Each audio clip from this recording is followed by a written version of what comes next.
Stellar Transformations, episode 56. Untuk melihat video selengkapnya, sahabat bisa kunjungi playlist yang telah Sabta Novel sediakan. Yuk mari, kita berimajinasi bersama dan masuk ke alur ceritanya.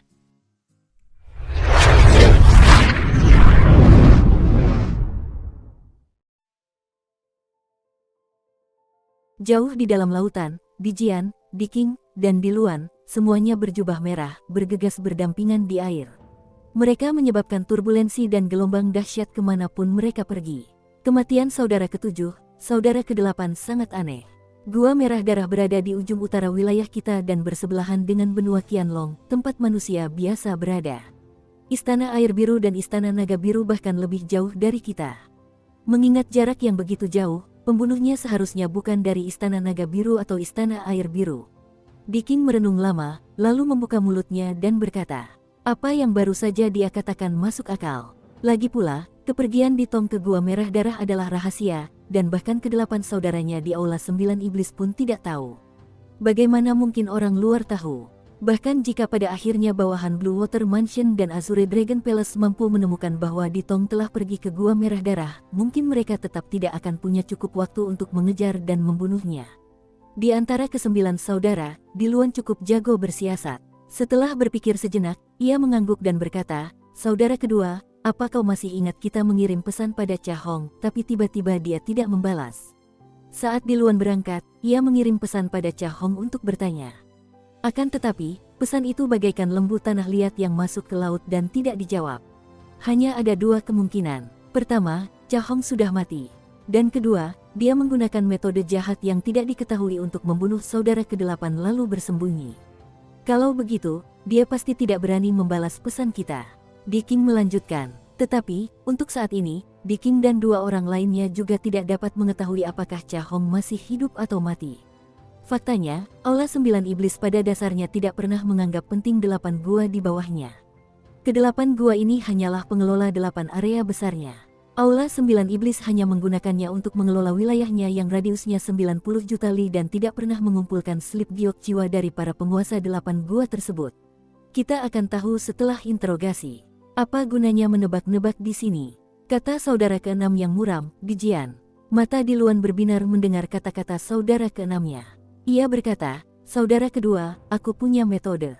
Metode itu tidak hanya akan mengetahui apakah Cha Hong sudah mati, tetapi juga akan sangat membantu kita menemukan pembunuh saudara kedelapan. Setelah berkata demikian, ia mengeluarkan sebuah pemancar. Dijian dan Diking merasa senang sekaligus dan menatap Diluan. Pertama, mari kita kirim pesan ke Gua Kerang Besar, yang paling dekat dengan Gua Merah Darah.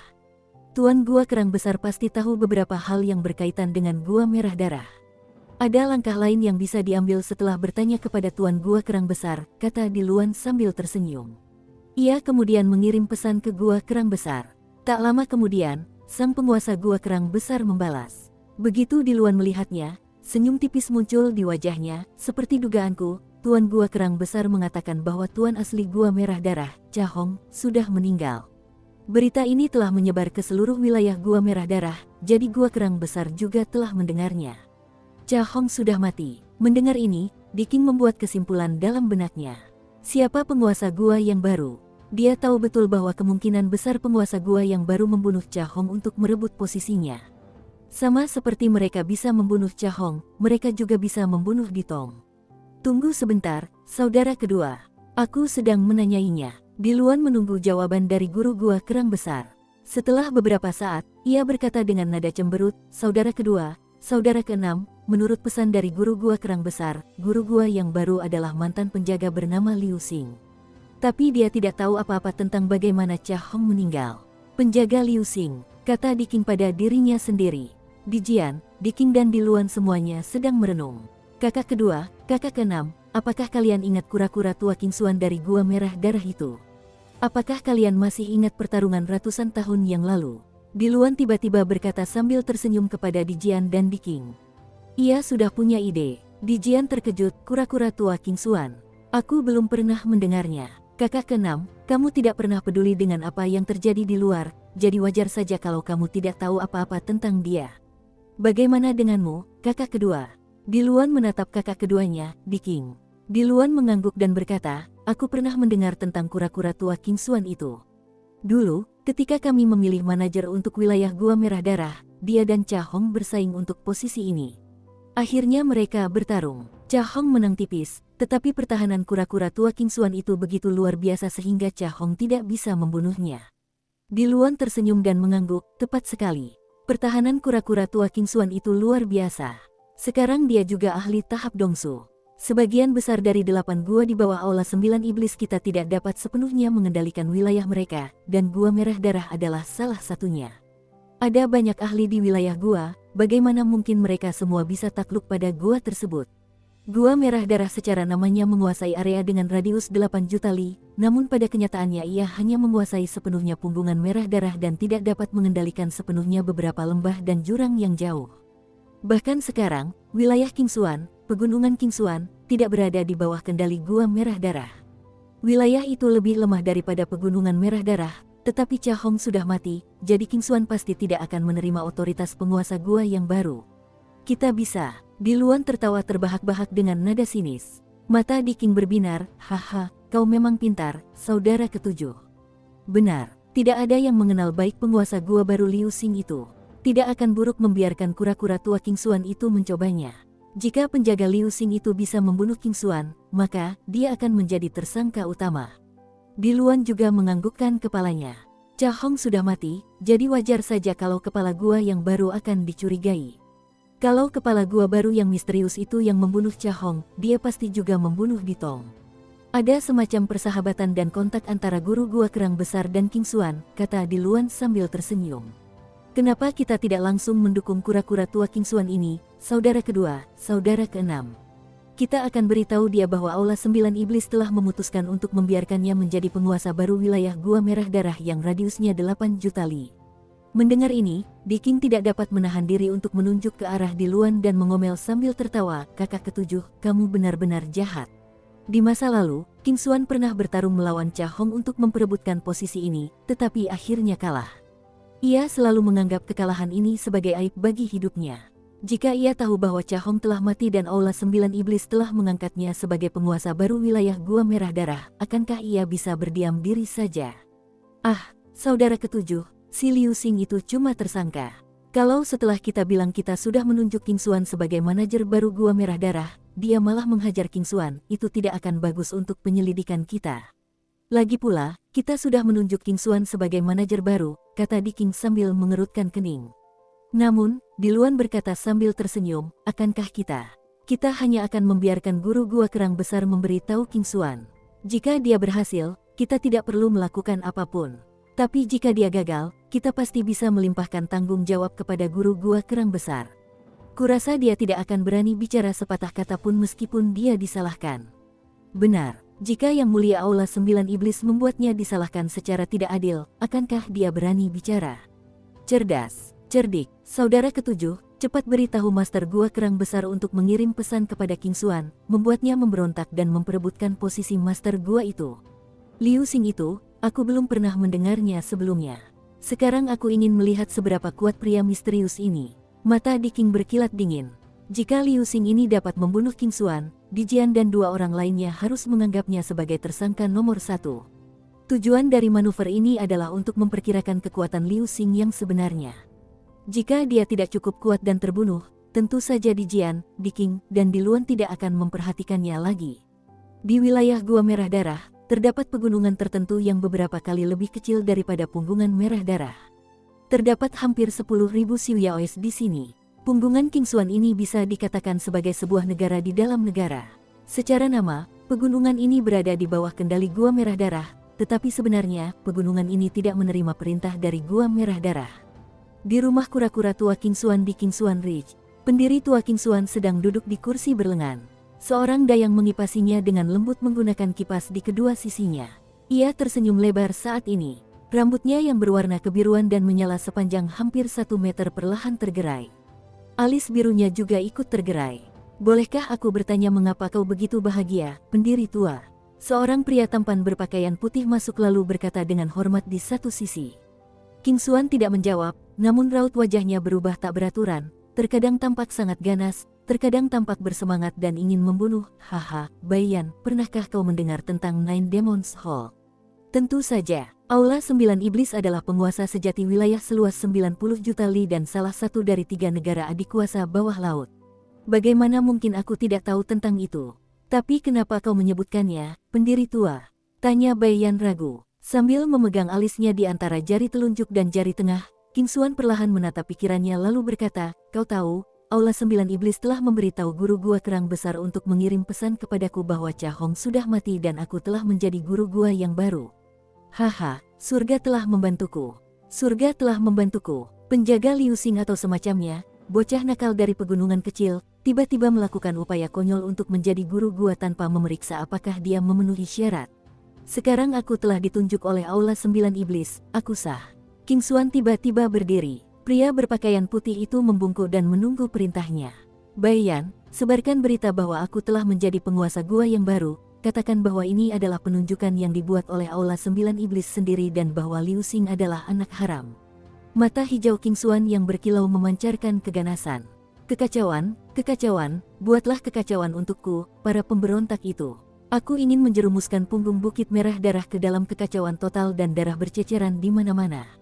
Ketika saatnya tiba, aku akan muncul kembali dan memulihkan semuanya sekaligus.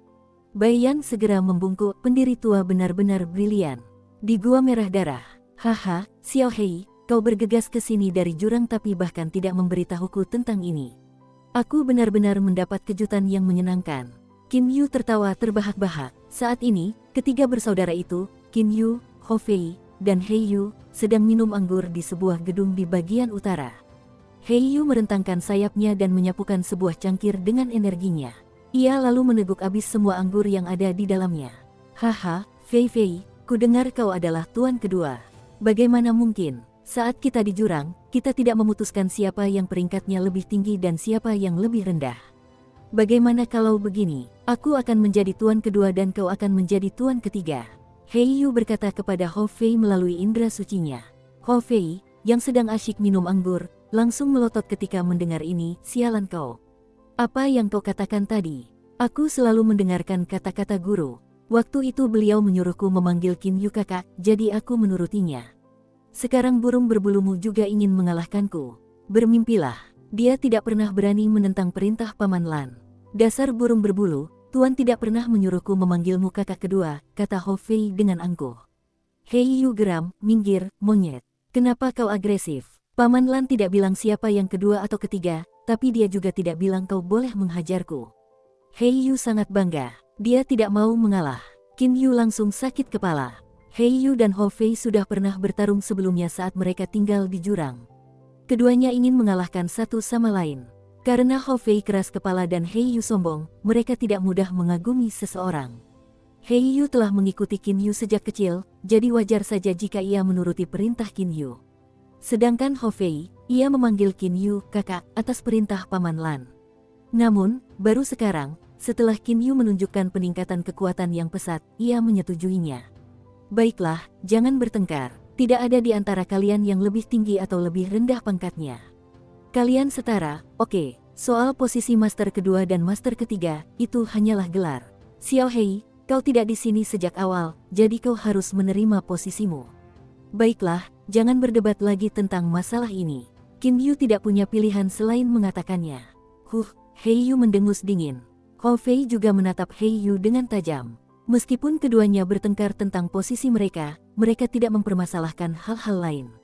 Ketiga bersaudara itu kemudian minum anggur dan mengobrol dengan penuh semangat. Mereka mengobrol tanpa henti tentang banyak hal, misalnya pengalaman dan teknik fantastis mereka masing-masing.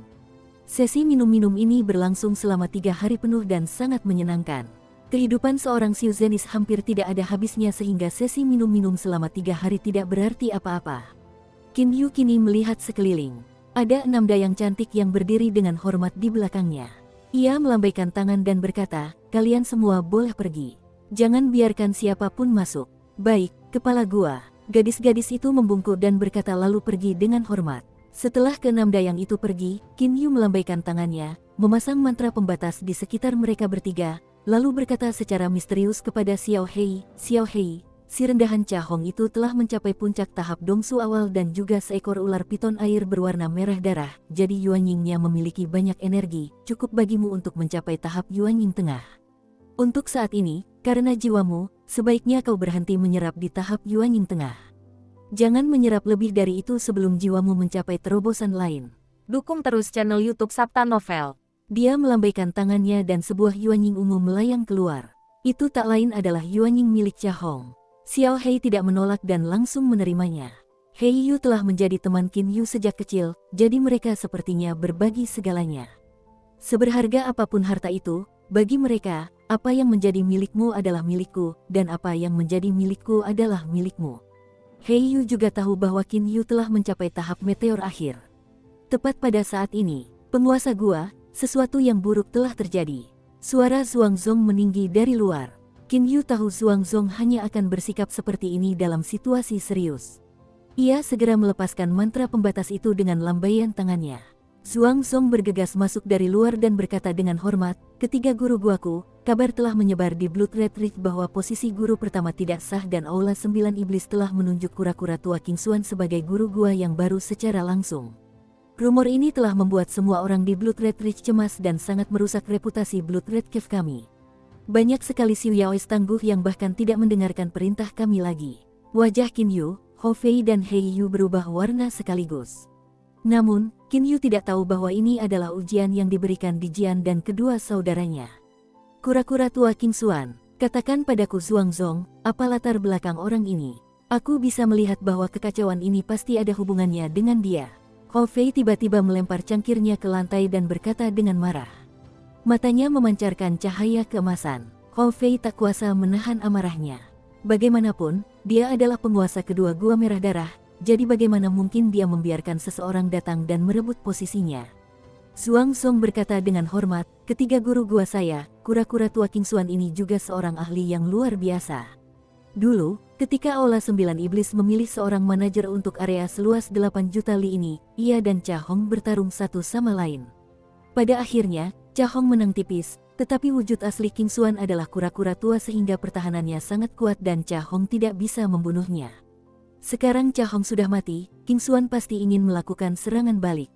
Qin Yu mengangguk sedikit, namun, Hou Fei mengedipkan mata beberapa kali dan berkata dengan tawa aneh, "Kakak, kura-kura tua ini bahkan tidak bisa mengalahkan Cha Hong, tapi dia masih ingin menjadi penguasa gua. Lucu sekali, Bung. Aku akan langsung menghancurkan cangkang kura-kura hitamnya dengan satu pukulan tongkatku." Hufet, hufet. Tatapan mata Qin Yu pun berubah dingin. "Xuanzong, setahuku, banyak sekali Xiu Yaois di wilayah Gua Merah Darah yang tidak setuju aku menduduki posisi master gua ini, kan? Dia memang tidak begitu terkenal di wilayah Gua Merah Darah yang radiusnya 8 juta li, jadi wajar saja jika para Xiu Yaois di sini tidak menghormatinya." Xuanzong berkata dengan hormat, "Orang-orang itu belum tahu kemampuanmu. Kalau mereka tahu, mereka pasti tidak akan berani seperti itu." "Tidak tahu," Qin Yu berkata sambil tersenyum, "si kura-kura tua King Xuan itu tidak ingin menjalani hidupnya yang sia-sia dengan tenang dan bahkan mencoba merebut posisiku. Mungkinkah dia tidak tahu bahwa di dunia Xiuzhen, tidak memiliki kekuatan yang cukup akan menyebabkan kematian? Ini juga bagus. Aku akan memanfaatkan kesempatan ini untuk menunjukkan kekuatanku." Lalu ia berkata sambil melambaikan tangan, "Baiklah. Tak perlu melapor kepadaku kalau anak-anak nakal itu membuat masalah. Tapi kalau kura-kura tua King Xuan itu muncul, ceritakan padaku. Kau boleh pergi sekarang." "Ya, penguasa gua," Xuanzong berkata dengan hormat lalu segera pergi. Dari awal hingga akhir, Hei Yu tidak mengatakan apa-apa. Karena dia mendengar Xuanzong mengatakan bahwa King Xuan sedang mendekati Cha Hong dalam hal kekuasaan, dia tidak peduli dengan kura-kura tua ini. Kini, di mata ketiga bersaudara itu, Qin Yu, Hou Fei, dan Hei Yu, para Xiu Yaois biasa bukan lagi ancaman bagi mereka. Musuh terbesar mereka saat ini adalah 8 naga air iblis ungu yang tersisa dari Aula 9 Iblis. "Xiao Hei, kau harus berlatih secara tertutup untuk menyempurnakan Yuanying dulu. Hidup kita akan jauh lebih menarik nanti. Jika kau tidak cukup kuat, kau tidak akan bisa berpartisipasi dalam pertemuan akbar itu." Senyum tipis tersungging di sudut mulut Qin Yu. Matanya berkilat tajam. Ketiga saudara klan Qin, entah Marsekal Qin Feng, Kaisar yang berkuasa Qin Zheng atau Qin Yu, tidak akan menunjukkan belas kasihan begitu mereka menjadi kejam. Qin Yu sudah memikirkan apa yang mungkin terjadi di masa depan dan mempertimbangkan skenario terburuk. Karena ia sudah bersiap untuk yang terburuk, apalagi yang perlu ia takutkan. Kini ia, Xiao Hei, dan Hou Fei telah menjadi kuat. Mereka bukan mangsa empuk bagi siapapun. Mau menyentuh kami bertiga, hati-hati, atau tangan kalian akan dipotong. Qin Yu melihat keluar ruangan. Qin Yu berdiri di udara di atas gunung buatan di bagian utara Gua Merah Darah. Ia melambaikan tangannya dan sebuah bangunan muncul tiba-tiba. Bangunan itu tak lain adalah rumah Gunung Lei, karya Lei Wei. Ia langsung terbang ke dalam bangunan itu. Begitu memasukinya, ia melihat kolam besar di depan matanya. Qin Yu berkeliling kolam dan masuk ke ruang tamu. Aula pelatihan, ia menatap aula pelatihan dan tersenyum tipis. Ia teringat masa lalu. Saat itu, demi melindungi ayahnya, ia mempertaruhkan nyawanya untuk membunuh Wu Xing. Setelah itu, ia diteleportasi ke gedung ini dan tersadar kembali di aula pelatihan. Tiba-tiba, berbagai bunga indah muncul di ruang tamu. Ada seekor anak kucing di tengah-tengah bunga-bunga itu. "Tuan," kata Starlet sambil mengibaskan ekornya. Qin Yu tersenyum, "Starlet, apakah kamu merasa kesepian saat aku tidak ada?" Meskipun berkat buku yang menjelaskan peradaban tekno-ilmiah peninggalan Lei Wei, dia sudah tahu bahwa Starlet adalah makhluk dengan kecerdasan buatan. Dia masih secara tidak sadar memperlakukannya sebagai makhluk hidup. Starlet mengedipkan matanya beberapa kali dan berkata, "Kesepian. Ada apa?" Qin Yu sedikit terkejut. Baru sekarang ia ingat bahwa Starlet sama sekali bukan makhluk hidup dan karenanya tidak memiliki perasaan seperti manusia.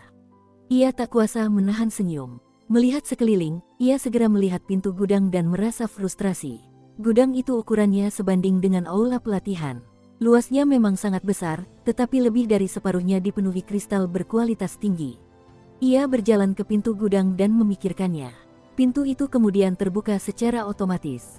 Ia melihat ke dalam dan melihat lebih dari separuh ruangan penuh dengan berbagai biji dengan warna yang berbeda. Biji-biji ini harus dihitung per 10.000 dan, terlebih lagi, setiap bongkahannya adalah kristal berkualitas tinggi. Biru, merah tua, hijau, emas, keperakan, hitam. Kristal-kristal itu berkelap-kelip tanpa henti dengan cahaya yang memikat. Qin Yu bahkan bisa merasakan aura mereka yang bergelora. Lei Wei harus menjelajahi banyak tempat untuk bisa mengumpulkan begitu banyak harta. Bahkan negara adidaya seperti Blue Water Mansion dan Azure Dragon Palace pun tak punya begitu banyak kristal berkualitas tinggi. Lagi pula, kristal berkualitas tinggi itu sangat langka. Kristal-kristal itu bisa ditempa menjadi senjata suci berkualitas tinggi. Ada begitu banyak kristal berkualitas tinggi di hadapan Qin Yu, tetapi ia tak punya cara untuk mendapatkannya. Guru telah menyiapkan mantra pembatas dan mengatakan mantra itu hanya bisa dipatahkan ketika saya mencapai tahap inti awal. Sekarang saya berada di tahap meteor akhir. Saya harus mengatasi 6 Heavenly Tribulation untuk mencapai tahap inti awal. Qin Yu tak kuasa menahan senyum tipis tak berdaya. Setelah keluar dari gudang, dia pergi ke bagian belakang gedung. Ruang pembuatan pil dan ruang penempaan senjata muncul di hadapannya. Saat berada di alam liar, ia menempa senjata sucinya sendiri di ruang penempaan senjata. Namun, ketika ia membunuh Ditong, pedang api miliknya hancur dan salah satu sarung tangan api miliknya rusak parah. Kali ini aku ingin menempa senjata suci tingkat atas. Qin Yu melambaikan tangannya. 5 kristal kelas atas langsung muncul. Kristal-kristal itu tak lain berasal dari cincin spasial yang ditinggalkan Ditong setelah terbunuh. Saudara-saudara Aula 9 Iblis menyimpan harta karun biasa mereka di Istana Penyimpanan Harta Karun, tetapi mereka semua membawa harta karun yang sangat berharga seperti kristal kelas atas. Sarung tangan api hanya membutuhkan sedikit kristal berkualitas tinggi, 2 bongkahan saja sudah cukup. Sedangkan pedang api, aku bisa menempanya dari tombak panjang itu. Karena tombak Ditong juga merupakan senjata suci berkualitas tinggi, Qin Yu tidak akan menyia-nyiakannya. Namun, ia tidak bisa menggunakannya secara terang-terangan. Jika ia menggunakannya, ini sama saja dengan mengumumkan bahwa ia telah membunuh Ditong. Dengan langkah lebar, ia memasuki ruang penempaan senjata. Pintu logam ruang itu kemudian tertutup secara otomatis. Setelah duduk bersila di atas tikar bulrus, ia menunjuk dengan jarinya. Api biru tua melesat ke dalam tungku 8 diagram di tengah ruangan. Tungku itu langsung terbakar. Pada saat yang sama, sebuah tombak melesat ke area tepat di atas tungku. Tombak itu tak lain adalah tombak suci kelas atas milik Ditong. Gerbang surgawi, 8 diagram, ortodoks. Qin Yu berteriak dengan suara berat. Beberapa sinar cahaya keemasan memancar dari jarinya dan terbang ke beberapa lubang di sisi tungku 8 diagram. jimat dan tanda tertulis masing-masing langsung bersinar terang. Bahkan cahaya di dalam tungku menjadi jauh lebih menyilaukan. Bentuk ultra yang dari Stellar Flame. Tombak itu perlahan meleleh.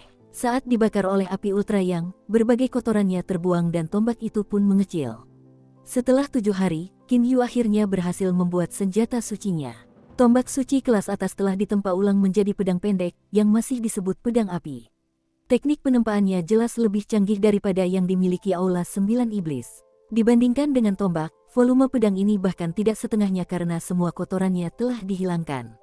Kini, pedang api juga merupakan senjata suci kelas atas dan bahkan lebih tajam dari sebelumnya.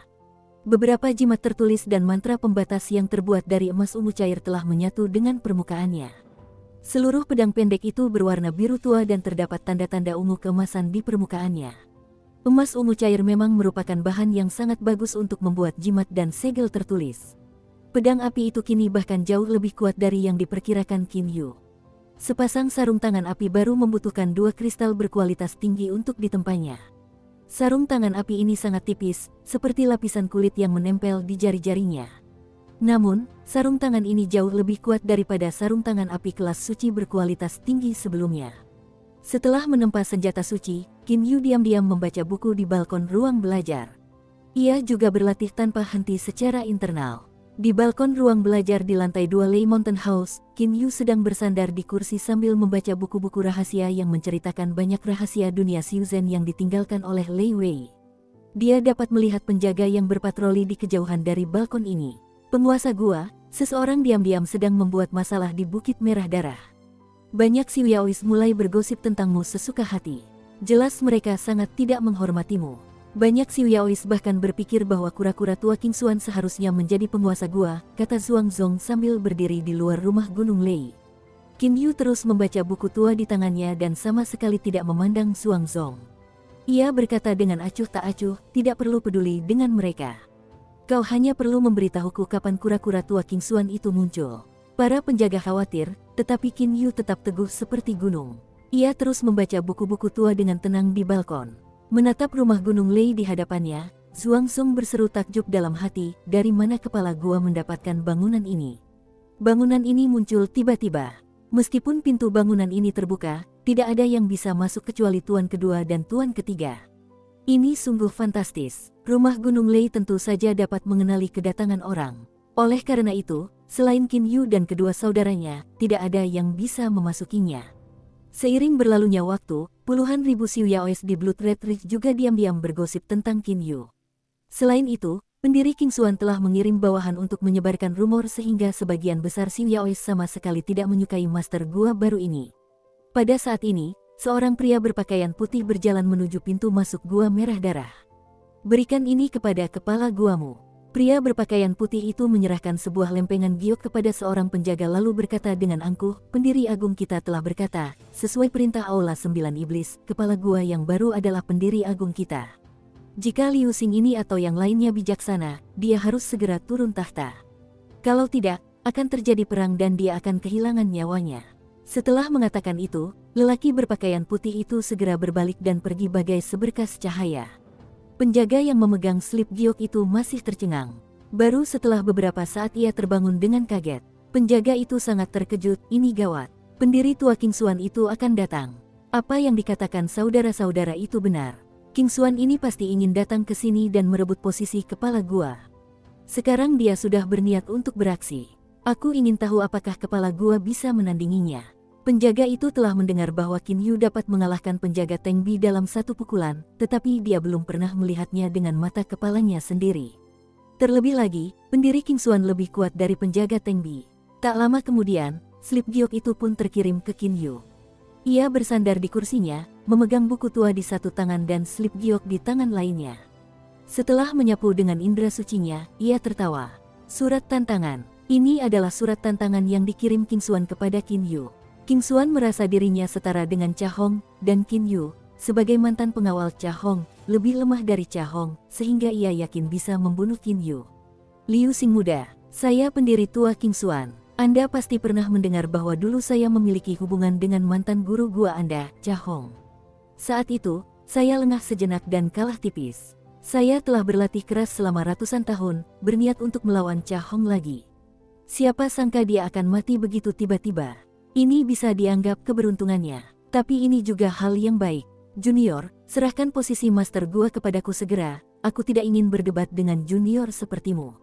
Jika kau tidak mendengarkan, aku akan membakarmu sampai mati dengan api batinku, menghancurkan jiwamu.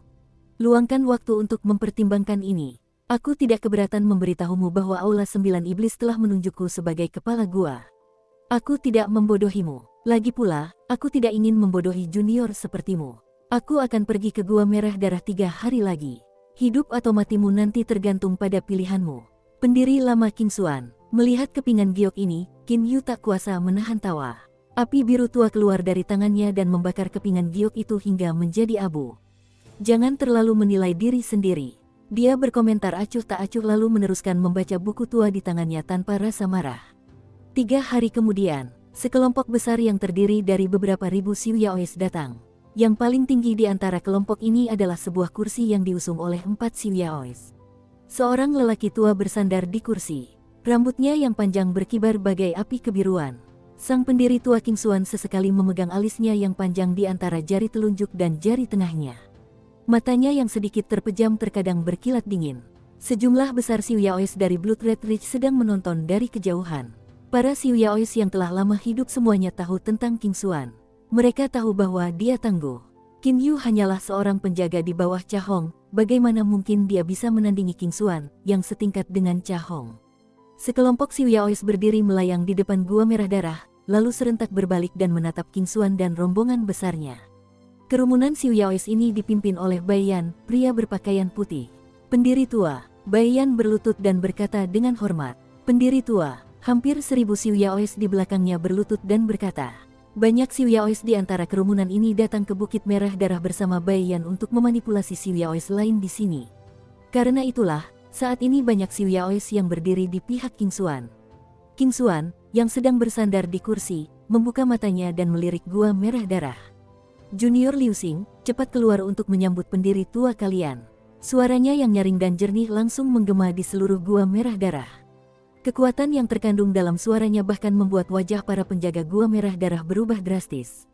Melihat ini, para Xiu Yao di bawah King Xuan menjadi sombong. Mendengar suara ini, Qin Yu yang tengah membaca buku dengan tenang di Lei Mountain House tidak dapat menahan tawa. Oh, kura-kura hitam tua itu datang. Ayo kita bermain dengannya sebentar. Ia meletakkan bukunya dan menghilang dari Lei Mountain House dengan satu gerakan.